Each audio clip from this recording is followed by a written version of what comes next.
কিছু কিছু ব্যাংক আছে একেবারে হয়তো মানে খুঁড়িয়ে খুঁড়িয়ে চলবে, কিন্তু আমাদের থেকে আসলে কোনো ব্যাংক কিন্তু বন্ধ করে দেওয়া কোনো ব্যাংকের কিন্তু আপনার আমরা অনেক সময় বলি একটু স্লো, কিন্তু গভর্নর এসে যেটা করছে এটা অনেকটা বোর্ড আমরা একটা রোগকে সে করতে হবে প্যারাসিটামল দিলে তো আপনার সিমটমটা কারেক্ট করতে হবে।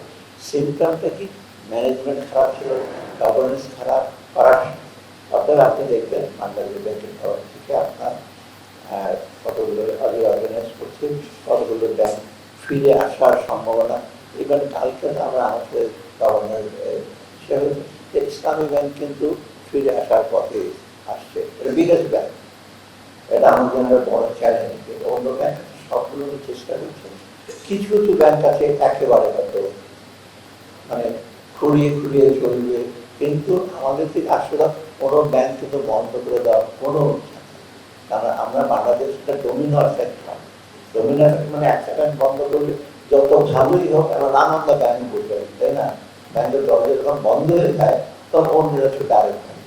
অর্থাৎ এটা আশ্বস্ত করা হচ্ছে সবাইকে, আপনার ডিপোজিট অর্পণ করবো, আমরা এগুলো ঠিক করবো।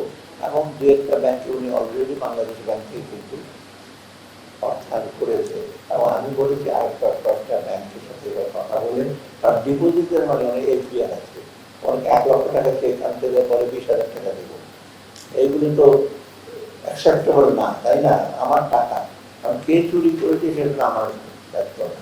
অর্থাৎ এইটা আমরা অ্যাসিওর করছি, এটা করি।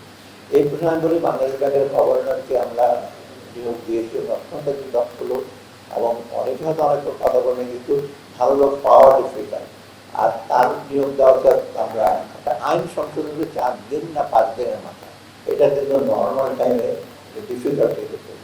কার ভাই কার সে আপনারা জানেন, আমি একটা পরে আমি নিজের ভাগ্য পেটাচ্ছি না, তারপরে ব্যাংক সেন্ট্রাল ব্যাংকের গভর্নর আসছে, তারা কীরকম ভাবে আস্তে আস্তে ব্যাংকগুলো গ্রামগুলো ব্যাংক সুপারভিশন এবং বাংলাদেশের ব্যাংকের দিক থেকে আপনার ছিল, এখন আছে সেটা দেবে, মানে Bangladesh bank itself to be reform. শুধু আইনের রিফর্ম করে চলবে না, যে এফআইডি থেকে বেরিয়ে চলে গেলাম, সেটা তো আসল সমস্যার সমাধান না। আপনার এখানে সুপারভিশন, মনিটরিং, পলিসি মেকিং, এটা ঠিক